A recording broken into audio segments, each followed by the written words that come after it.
Bonjour et bienvenue sur Geekosophie Magazine pour une vidéo totalement improvisée en l'honneur du groupe ABBA, dont je suis une fan inconditionnelle et qui, comme vous le savez peut-être, a déclaré hier qu'il se reformait et qui a dévoilé deux nouveaux titres. Et vous voyez que ça me rend incroyablement heureuse, donc je voulais en profiter justement pour aborder une notion philosophique qui correspond totalement à une de leurs deux dernières chansons. Voilà, comme je suis vraiment une énorme fan, il fallait que je profite de cet événement pour faire un épisode spécial, même si la saison 2 a commencé. D'ailleurs, vous pouvez retrouver le premier épisode sur Raya et le dernier dragon qui s'appelle Sisu et Ops et qui est sorti le jour de la rentrée des professeurs, pas la rentrée scolaire, le 1er septembre dernier. Donc ça tombe bien qu'ils aient sorti ce nouveau titre, puisque bon, il y a deux nouveaux titres qui sont sortis. Le premier s'appelle Don't Shut Me Down et c'est une super chanson, ça a été un énorme coup de cœur pour moi, j'ai écouté toute la matinée. Je pense que toute la salle des profs du lycée Monge connaît désormais la chanson. Et donc c'est une chanson qui parle du temps qui a passé, des choses qui changent, des choses qui restent. Voilà, et donc je trouve que c'est une très bonne occasion d'introduire la question de l'identité en philosophie à partir d'une petite vidéo. Bon, évidemment, pour des questions de droit d'auteur, je ne peux pas vous passer un extrait de la chanson, c'est bien dommage, mais allez l'écouter, elle est super. Moi, je l'ai écoutée en boucle toute la matinée, donc je l'ai bien en tête, et je vous aurais bien chanté un extrait, mais comme vous le voyez sûrement au décor, je suis encore dans ma salle de classe, je crois qu'il y a cours à côté, donc je vais éviter les performances vocales. Voilà, mais en revanche, j'ai pris le temps de vous mettre en description de l'épisode les paroles de la chanson, et je l'ai de mon côté traduite pour la citer en français plus facilement. Parce que honnêtement, si moi je commence à parler anglais, vous allez tous partir en courant et ne pas regarder la vidéo en entier, ce qui serait dommage. Mais vous trouverez les paroles originales en description de la vidéo. Voilà, bon, désolé, j'ai un peu de texte devant, je dis que c'est totalement improvisé, mais j'ai quand même, ne serait-ce que lu et traduit la chanson pour pouvoir faire ma petite vidéo, donc j'ai quelques feuilles de papier exceptionnellement. C'est pas une vidéo aussi improvisée que la dernière sur la loi de Gaïa. Alors je vais commencer par parler de cette nouvelle chanson, Don't Shut Me Down, dont le thème principal de la chanson est justement le temps qui passe. Donc cette chanson, ça raconte l'histoire d'une femme qui revient dans un appartement qu'elle a quitté, probablement pour retrouver un homme qu'elle a quitté, et elle dit qu'elle en revient changée, ou plutôt qu'elle en revient autre, pour utiliser ses propres termes, ce qui tombe bien puisque autrui était une notion du programme de terminale avant la réforme. Donc c'est quelque chose que j'ai pas mal traité en cours. Alors il y a différents niveaux de passage du temps qui sont traités dans la chanson. C'est intéressant de le dire aussi puisque le temps par contre est toujours une notion du programme de terminale. D'ailleurs j'en ai parlé tout à l'heure en cours. Donc dans le premier couplet, la chanson raconte donc cette femme qui est dans un parc et qui voit que la journée se termine. Donc elle dit entre autres qu'elle n'entend plus les enfants jouer, donc ils ont dû rentrer chez eux, qu'elle sent qu'il commence à faire froid, que le soleil tombe, que ça s'obscurcit. Donc vous avez cette conscience immédiate du temps qui passe, qui est présent dans la chanson. Vous voyez le passage du temps parce que vous voyez les choses changer, évoluer, soit vers un mieux, soit vers un pire. Donc c'est une définition du temps qui est plutôt géologique ou biologique. Vous voyez cette évolution du temps autour de vous. C'est une première conscience que vous avez du passage du temps. Bon, après, je ne vais pas vraiment développer sur le temps parce que je voulais faire une vidéo plutôt sur l'identité. Mais ça, c'est ce qui se passe dans le premier couplet. Voilà, elle voit que le soir tombe, le temps a passé, même si c'est un temps très court puisque c'est juste l'après-midi pendant laquelle elle était dans le parc. Le temps a passé et donc il faut aller voir cet appartement qu'elle a quitté autrefois. Et dans le refrain, là, elle se présente à celui qu'elle a quitté en se disant, donc je cite la chanson, être une autre moi. Le début du refrain, justement, la première phrase du refrain dit et maintenant tu vois une nouvelle moi. Un peu plus loin, toujours dans ce refrain, elle dit je ne suis pas celle que tu as connue ou je ne suis plus la même. Donc il y a cette idée toujours du passage du temps, c'est plus la même personne qu'avant.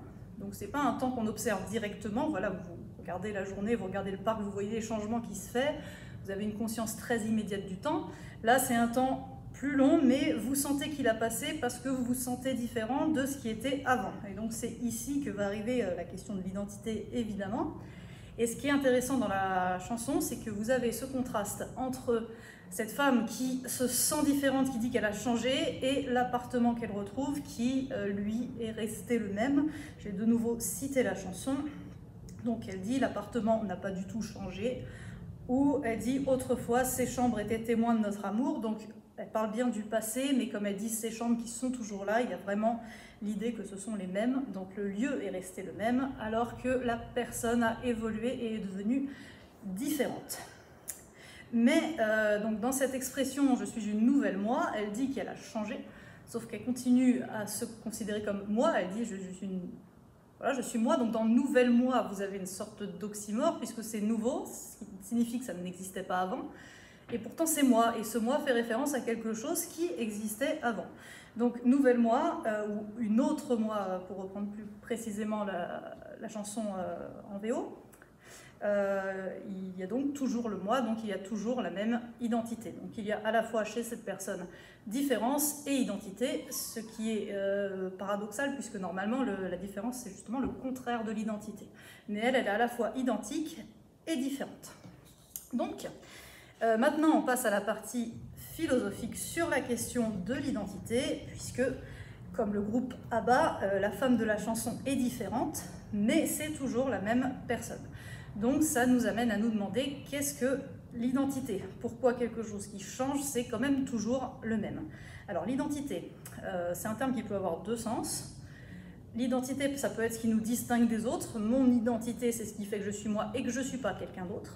Mais bon, ça, c'est pas le sens qui nous intéresse aujourd'hui. Le sens qui nous intéresse, c'est plutôt le fait que... Alors, identité, c'est la même racine que identique, évidemment. C'est... La définition de l'identité, ce serait ce qui fait que je suis le même, que je reste le même, malgré les modifications. Donc on retrouve ici le rapport au temps, et la question de l'identité personnelle est toujours en lien avec le temps, justement parce que moi, en tant que personne, je vais changer, tout en gardant la même identité. Donc c'est là que le problème philosophique, à proprement parler, se pose, puisqu'il va falloir définir ce qu'est l'identité de la personne. Quand on dit que c'est son identité à cette personne, qu'est-ce que ça veut dire? Et vous le savez, à force, si vous écoutez régulièrement Geekosophie Magazine, la philosophie, ça consiste essentiellement à poser des définitions précises, ou du moins essayer de poser des définitions précises. Pour ce qui est de la définition de l'identité, alors il existe une expérience de pensée assez intéressante que je vais pouvoir schématiser puisque j'ai mon tableau derrière moi. Alors déjà un petit mot sur ce qu'est une expérience de pensée en philosophie. Donc une expérience de pensée, c'est quand vous présentez une espèce de petite situation imaginaire pour essayer de tester les intuitions des gens. Donc vous racontez une petite histoire, on voit comment les gens réagissent ou pas, pour essayer de déterminer des premiers éléments de définition. Donc l'expérience de pensée en question, qui est très connue dans la mythologie, enfin dans l'Antiquité, c'est une expérience de pensée en lien avec la mythologie, mais donc c'est une expérience qui est très utilisée par les philosophes antiques. C'est l'expérience qu'on appelle du bateau de Thésée. Alors l'idée, c'est que vous avez donc Thésée, hein, celui qui a battu le Minotaure. Voilà, comme ça tout le monde peut voir les merveilleux dessins que je fais à mes élèves. Donc Thésée, c'est le héros mythologique qui a vaincu le Minotaure, et il avait donc un bateau. L'expérience de pensée dit, imaginons que voilà, c'est le bateau de Thésée, au départ on le construit, et au fur et à mesure du temps, comme le bateau s'abîme, on va se mettre à remplacer des planches. Donc au début, voilà, il avait des planches noires, et au fur et à mesure, il remplace une planche, hop, ils mettent une nouvelle planche à la place. Quand celle-là s'abîme, hop, ils enlèvent la planche, ils mettent une nouvelle planche à la place, etc.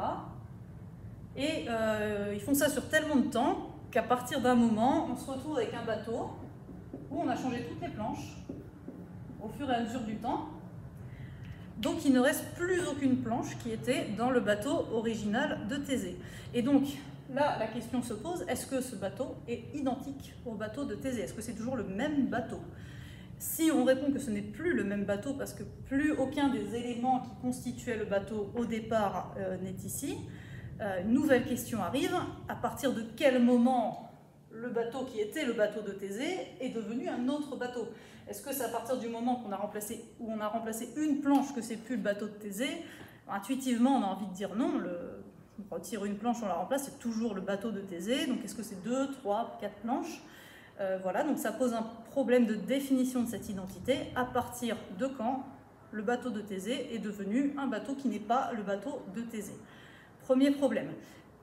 Ensuite, l'expérience a même été approfondie. Maintenant, imaginons qu'on a enlevé toutes les planches noires du bateau, et avec toutes ces planches qu'on a enlevées, on va refabriquer un autre bateau, exactement identique. Voilà, et bon, il n'est pas identique, il est absolument affreux, mais bon, les élèves supportent ça donc toute l'année. Donc on reconstruit un autre bateau à partir des planches originales du bateau de Thésée. Et là, la nouvelle question se pose, lequel de ces deux bateaux est le bateau de Thésée? Donc si on répond celui-là, parce qu'on a le sentiment qu'il y a une permanence, c'était le bateau de Thésée, on l'a remplacé au fur et à mesure. C'est celui que Thésée a utilisé, mais même ça pose un problème de sens, puisqu'il a utilisé aucune des planches qui est sur ce bateau.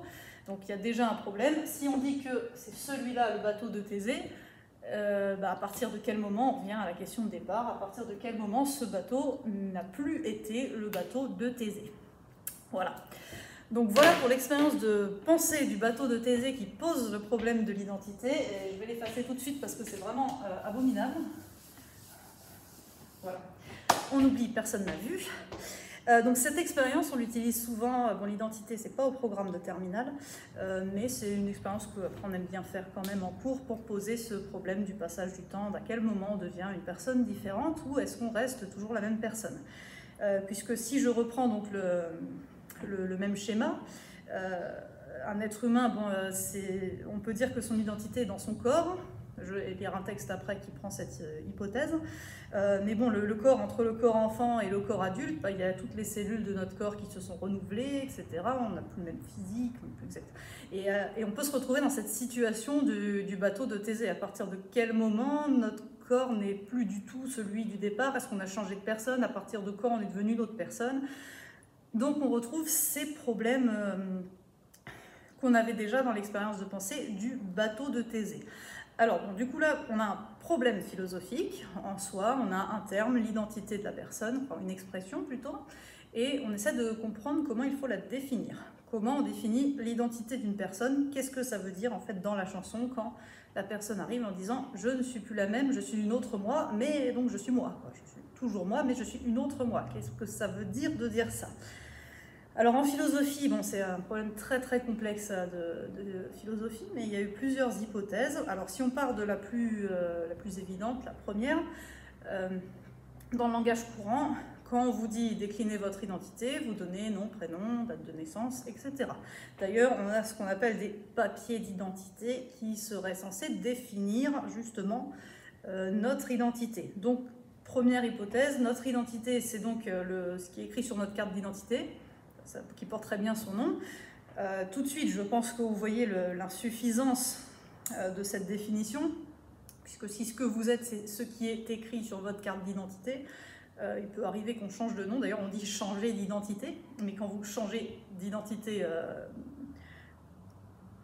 sociale, l'expression existe, mais on parle bien d'identité sociale, vous êtes toujours la même personne, vous n'êtes pas une personne différente juste parce que vous avez changé de nom. Donc cette première définition semble insuffisante justement parce qu'on peut changer son nom et rester la même personne. On n'est pas devenu une personne différente en profondeur. Socialement, on est peut-être une autre personne, mais on est toujours le même. Donc c'est première définition immédiate, mais qui ne règle pas ce problème de l'identité. D'ailleurs, on retombe sur le bateau de Thésée, après tout, votre nom, prénom, date de naissance qui est sur votre carte d'identité, ça reste le même tout le long de votre vie, mais les composantes de votre corps quand vous êtes enfant et quand vous êtes vieux, elles ont énormément changé. Donc qu'est-ce qui fait qu'on maintient cette identité? L'hypothèse la plus connue, enfin la plus connue, peut-être pas, enfin en tout cas une hypothèse très connue en philosophie pour ce problème de l'identité, ça va être celle de John Locke, qui va supposer que mon identité, ce que je suis, se trouve dans la mémoire. Ce qui fait que je suis la même personne qu'hier, c'est que je me souviens avoir fait ce que j'ai fait hier, et c'est ce lien entre mes pensées d'hier et mes pensées actuelles qui font mon identité. Donc c'est pas un élément précis de ma personnalité ou de mon corps, c'est ce flux de conscience et le fait que je m'en souvienne. Voilà, et c'est C'est, il me semble, ce qui est dit dans la chanson. La personne arrive, elle dit « je suis autre », mais elle se souvient des événements passés, elle dit « voilà, ces chambres, il s'est passé ça dedans, on a été heureux ou on s'est disputé », c'est aussi dans la chanson. Donc j'ai le souvenir d'avoir été dans ces chambres qui sont toujours là. Donc je suis la même personne que cette personne qui a été dans cette chambre dans le passé. Donc ça reprend en fait l'hypothèse de John Locke, qui est non seulement une hypothèse connue, mais visiblement reprise. Voilà, on sait être la même personne parce qu'on se souvient l'avoir été dans le passé, et pourtant, même si ça semble être une bonne solution au problème de la conscience, enfin au problème de l'identité plutôt, ça va poser de nouveaux problèmes, notamment dans un domaine juridique. Alors pour en parler justement, et pour que ça ressemble à un épisode de Geekosophie Magazine, je suis allée chercher un livre au CDI parce que je suis dans le lycée, donc on fait tout dans le lycée, et comme ça je fais une petite pub pour le lycée Monge de Charleville-Mézières. Donc je vais lire un extrait du livre Sciences et religion de Russell, Bertrand Russell, le mathématicien. L'extrait ne parle ni de science ni de religion, hein, il parle complètement autre chose parce qu'il est complètement sorti du contexte. Et il parle justement de cette question de l'identité. Il va commencer par rappeler cette idée l'hypothèse de Locke, donc le fait que l'identité serait dans la mémoire. Et ensuite, il va proposer une autre définition et voir dans le domaine juridique comment on s'en sort avec ces différentes définitions. Parce que l'idée, et ce qui va apparaître dans le texte, c'est qu'on ne cherche pas à définir l'identité juste pour faire joli. C'est pas parce qu'on veut absolument une définition. La question de l'identité peut être une question qu'on se pose dans le domaine juridique quand il s'agit de punir quelqu'un pour un acte qui a été fait dans le passé. Il nous semblerait injuste de punir une personne différente. Donc imaginons que quelqu'un commet un crime, si on punit une autre personne, on va avoir l'impression que c'est injuste. Donc il faut supposer qu'il y a identité entre la personne qui a commis le crime et la personne qu'on punit pour que cette punition nous paraisse être une décision de justice, donc au sens fort. Alors je lis un extrait donc, de Sciences et religion. De toute évidence, la plus importante de ces relations est la mémoire. Les choses dont je peux me souvenir me sont arrivées à moi. Et si je peux me rappeler une certaine circonstance, et que dans cette circonstance je me rappelais autre chose, cette autre chose m'est aussi arrivée à moi. On pourrait objecter que deux personnes peuvent se rappeler le même événement, mais ce serait une erreur. Deux personnes ne voient jamais exactement la même chose à cause des différences entre leurs positions. Elles ne peuvent pas non plus éprouver exactement les mêmes sensations de son, d'odeur, de toucher ou de goût. Mon expérience peut ressembler étroitement à celle d'une autre personne, mais elle en diffère toujours plus ou moins. L'expérience de chaque personne lui est propre, et quand une expérience consiste à s'en rappeler... Et quand une expérience consiste à s'en rappeler une autre, on dit que les deux appartiennent à la même personne. Une petite pause juste sur ce paragraphe. Donc là, il s'est contenté d'exposer, sans le citer, l'hypothèse qui est celle de Locke, en montrant pourquoi c'était une bonne définition de l'identité. Déjà, donc j'ai dit tout à l'heure que l'identité pouvait désigner ce qui me distingue des autres, et cette mémoire, c'est une bonne façon de me distinguer des autres, parce que personne ne vit les événements exactement de la même manière. Donc ce dont je me souviens qui m'est arrivé à moi, c'est bien quelque chose qui va me distinguer des autres. Même si autrui a le souvenir du même événement, il n'aura pas vécu exactement de la même manière, il n'en aura pas exactement le même souvenir, donc c'est bien quelque chose qui me distingue. Donc c'est ce qui fait mon identité par rapport à celle des autres, et ça correspond bien à la première définition. Je reprends la lecture. Il existe une autre définition moins psychologique de la personnalité qui la fait dériver du corps. La définition de ce qui constitue l'identité d'un corps humain à différentes époques serait compliquée, mais nous la supposerons admise pour l'instant. Donc je vais faire au fur et à mesure. Là, donc, la définition de l'identité comme mémoire, c'est une définition psychologique, c'est ce dont je me souviens dans ma tête qui fait mon identité. Donc imaginons qu'on prenne mon esprit et qu'on le mette dans un autre corps, et bien ce sera bien toujours moi dans l'autre corps parce que je me souviens de ce que j'ai fait quand j'étais dans le premier corps. Pensez à des films du type Freaky Friday, donc là avec la mère qui échange de corps avec sa fille. Pendant le film, on a bien le sentiment que celle qui est dans le corps de la mère, c'est la fille. Pourquoi on a ce sentiment? Parce que c'est bien son esprit qui est dans le corps de la mère. Elle se souvient de ce qu'elle a fait en tant que fille, elle se souvient de ses amis du lycée, mais elle n'a aucun souvenir de qui sont les patients de sa mère alors qu'elle est dans son corps. Donc on a bien ce sentiment premier que l'identité se trouve dans la psychologie et non pas juste dans le corps. Là, beaucoup d'œuvres de science-fiction nous font penser à ça. Donc ici, Russell va proposer une autre définition. Il ne l'invente pas, il va dire d'où elle vient, donc une définition corporelle. En disant, je rappelle donc que ça pose certaines... alors je lis la phrase, la définition de ce qui constitue l'identité d'un corps humain à différentes époques serait compliquée. Donc là on rejoint cette idée du bateau de Thésée, puisque c'est quelque chose de physique, notre corps, et que les cellules se renouvellent. On se retrouve dans ce problème si une fois que toutes les cellules sont renouvelées, est-ce que je suis toujours moi, est-ce que j'ai changé? Si on reprend toutes mes vieilles cellules et qu'on fabrique un autre être humain identique, est-ce que le vrai moi c'est l'autre? Enfin bon, j'ai effacé mon dessin parce qu'il était moche, mais j'espère que vous l'avez bien en tête. Et je continue. Nous tiendrons aussi pour admis que toute expérience mentale connue est liée à un corps déterminé. Nous pouvons alors définir une personne comme étant la série d'événements mentaux liés à un corps vivant. C'est là la définition légale. Si le corps de Pierre Dupont commet un assassinat, et si par la suite la police arrête le corps de Pierre Dupont, la personne qui habite ce corps au moment de l'arrestation est un assassin.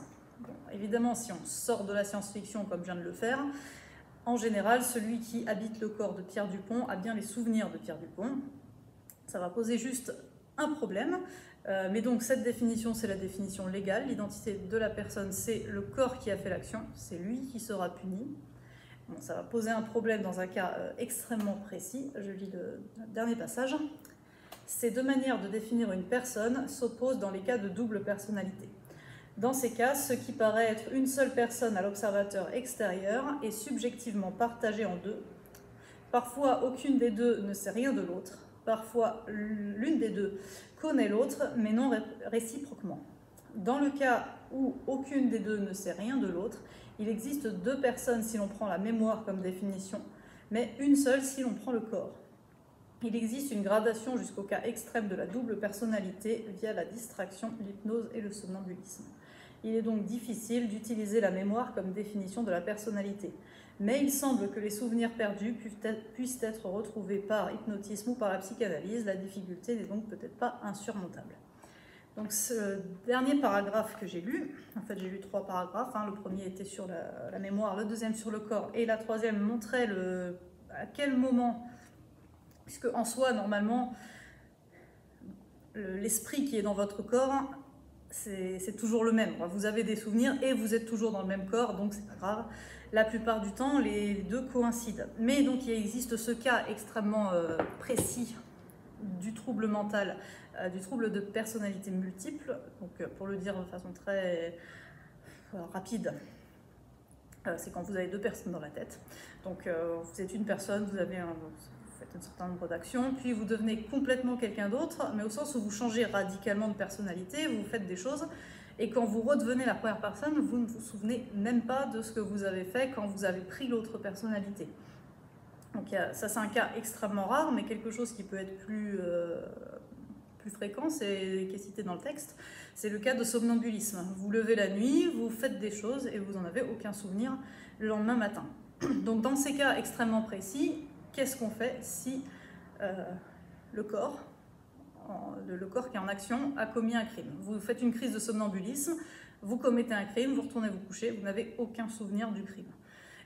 Donc on l'a dit tout à l'heure, pour qu'un jugement semble juste, il faut que la personne qu'on punisse soit identique à la personne qui a commis le crime. Si on prend la définition psychologique de l'identité, vous êtes la même personne qu'hier parce que vous vous souvenez avoir fait telle ou telle chose hier, il y a un problème, puisque là, dans ce cas précis, vous ne vous souvenez pas des actions que vous avez faites. Donc là, ça pose un problème juridique ou un problème de philosophie de la justice, ou interprétez comme vous voulez.